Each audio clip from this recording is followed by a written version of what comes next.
equal pay for women becomes a reality in Australia. Women don't want special treatment, they merely want the same treatment.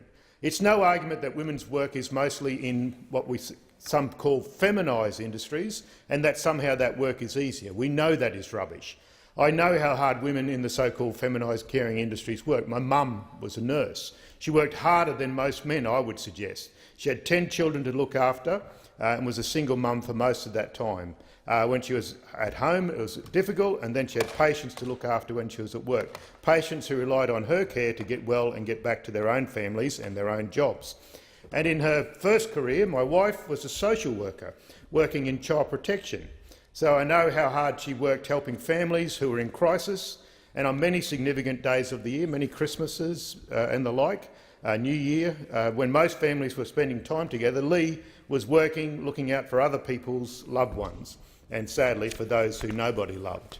And what about our early childhood educators? They do such important work educating our most precious resource, children. And they especially do so in the first 1,000 days of their life. Their patience and care gives our kids the best start they can have in life.